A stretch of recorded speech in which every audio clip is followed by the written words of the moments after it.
Assalamualaikum warahmatullahi wabarakatuh. Selamat pagi semua. Baik, ada pepatah lama mengatakan, tak kenal maka ta'aruf.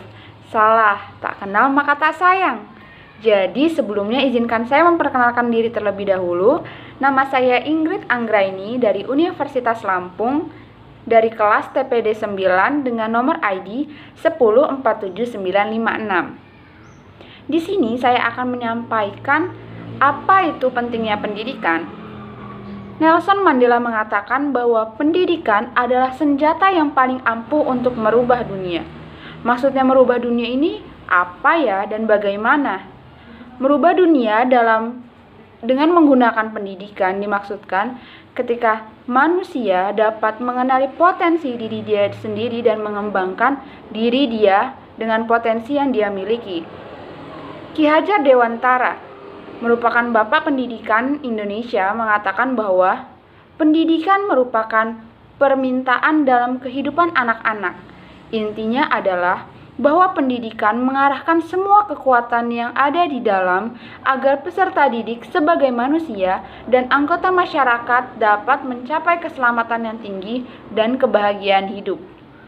Nah, kemudian adapun menurut KBBI, pendidikan adalah proses mengubah sikap dan tata laku seseorang atau kelompok orang dalam usaha mendewasakan manusia melalui upaya pengajaran, latihan, proses, perbuatan, dan cara mendidik. Dari dua pengertian tersebut, dapat kita simpulkan bahwa pendidikan adalah perubahan yang mempengaruhi seseorang, baik itu dari potensinya, tingkah lakunya, dan pengembangan diri seseorang tersebut menuju kedewasaan. Selanjutnya, untuk lebih memahami apa itu pentingnya pendidikan, kita juga harus tahu tujuan pendidikan itu tersendiri seperti apa. Yang pertama, mencerdaskan kehidupan. Nah, di sini ketika kita merasa bahwa kita memiliki ilmu yang lebih atau kita memiliki pengetahuan yang lebih, kita juga dapat menerapkannya dalam kehidupan kita. Hal ini bukan dimaksudkan untuk kita menyombongkan diri, namun di sini kita dapat berbicara, bertingkah laku yang baik di kehidupan kita. Nah, yang kedua, memiliki rasa dari nilai Pancasila. Pancasila merupakan dasar negara kita yang di dalamnya terdapat ajaran-ajaran yang menuju kebaikan. Nah, oleh sebab itu, ketika kita memiliki pengetahuan, terutama yang didasari oleh dasar negara kita yaitu Pancasila, diharapkan kita juga dapat menerapkannya dalam kehidupan kita, baik itu bermasyarakat, dalam aspek segala tatanan kehidupan. Nah, yang ketiga, membangun potensi. Dengan adanya pendidikan, kita dapat mengetahui apa saja potensi yang ada di diri kita. Kita dapat menggali potensi tersebut dan kita juga dapat meminimalkan potensi tersebut, sehingga potensi tersebut dapat berguna bagi kita dan bagi orang-orang di sekitar kita. Yang keempat, meningkatkan kualitas bangsa. Tentu, ketika pendidikan suatu bangsa itu telah bagus atau baik, tentu akan merubah tatanan kualitas bangsa tersebut.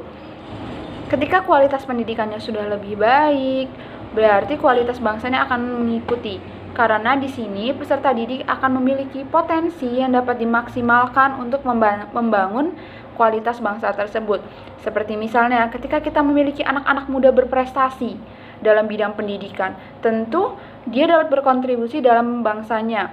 Seperti contohnya ruang guru yang dibuat oleh para generasi muda yang terjun dalam pendidikan, dan dengan adanya ruang guru, pendidikan Indonesia juga dapat terbantu sehingga kualitas bangsa kita juga akan lebih baik ke depannya.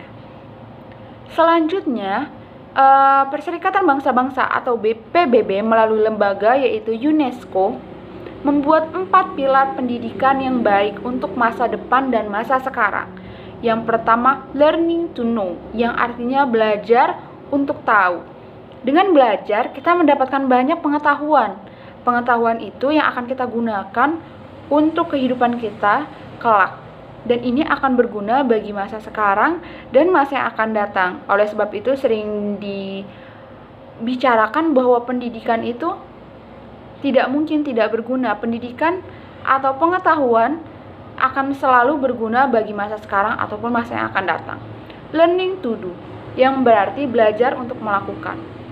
Dalam pendidikan kita tidak hanya dituntut untuk memiliki pengetahuan saja, namun kita juga dapat mengaplikasikan pengetahuan yang kita dapatkan, sehingga kita tidak hanya dapat teori, namun kita juga dapat melakukannya.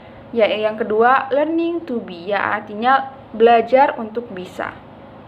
Sedangkan yang keempat, learning to live together, yang artinya belajar untuk tinggal bersama. Seperti yang kita ketahui, kita sebagai manusia sosial tidak hanya hidup sendirian. Kita harus bisa untuk menempatkan diri kita, baik itu di lingkungan masyarakat yang beragam, dengan adat budaya yang ada. Dengan adanya pengetahuan, kita juga dapat meminimalisir permasalahan yang akan terjadi ketika kita tinggal bersama orang-orang yang lebih beragam. Ketika kita memiliki pengetahuan, kita akan tahu bagaimana cara menghadapi orang lain, menghormati. Oleh sebab itu, pendidikan tidak hanya membuat kita memiliki pengetahuan di bidang intelektual, namun kita juga diajarkan untuk lebih memiliki tingkah laku dan pengembangan diri yang lebih baik. Selanjutnya, apa sih manfaat pendidikan? Yang pertama, memberikan informasi dan pemahaman. Yang kedua, menciptakan generasi penerus bangsa. Dan yang ketiga, untuk menciptakan generasi penerus bangsa yang ahli dalam berbagai bidang. Karena kita belajar dalam sekolah dari SD sampai SMA, kita tidak hanya belajar itu saja. Banyak pelajaran yang kita ambil dan berbagai bidang, dari berbagai bidang. Yang keempat, gelar pendidikan untuk karir. Tidak dipungkiri, pada saat ini juga lulusan itu menjadi salah satu penentu kita untuk sukses. Namun, jangan berkecil hati. Pendidikan tidak hanya didapatkan oleh sekolah formal saja. Kita juga dapat mendapatkan pendidikan dari sekolah informal. Oleh sebab itu, asalkan kita mau, dimanapun dan kapanpun kita juga dapat memiliki pengetahuan yang lebih. Karena kita harus memiliki rasa ingin tahu yang lebih. Nah, yang kelima, menambah pengalaman peserta didik. Yang keenam, mampu mengambil hikmah dari berbagai pengalaman.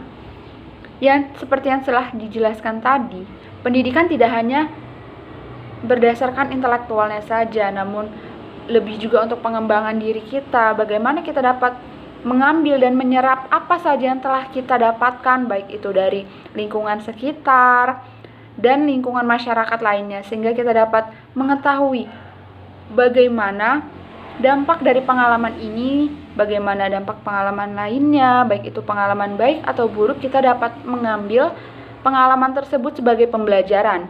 Yang ketujuh, yaitu membentuk karakter bangsa. Seperti yang sekarang juga sedang digaung-gaungkan, pendidikan karakter. Banyak yang bilang, atau ini juga memang benar, pendidikan karakter itu adalah yang paling utama dalam diri seseorang. Ketika dia memiliki pengetahuan intelektual yang baik, namun tidak dapat berkomunikasi dengan masyarakat dengan baik, itu juga akan disayangkan. Oleh sebab itu, pendidikan karakter juga penting. Pendidikan karakter di sini yaitu seperti jujur, rasa bertanggung jawab, dan lain-lain. Selanjutnya, fungsi pendidikan. Apa sih fungsi pendidikan pada hakikatnya?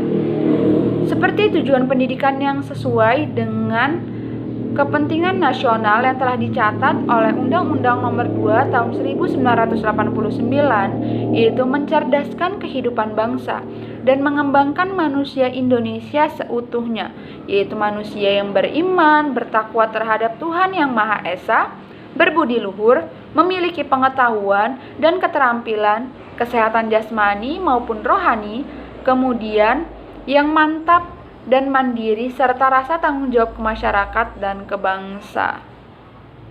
Nah, dari tujuan tersebut yang terdapat dalam Undang-Undang Nomor 2 Tahun 1989, kita telah sama-sama tahu, tujuan pendidikan tidak hanya untuk menghasilkan peserta didik atau seorang pemuda yang memiliki intelektual saja, namun lebih dari itu, memiliki intelektual, memiliki karakter yang tidak luput dari nilai-nilai luhur kita, terutama dari dasar negara kita, yaitu Pancasila.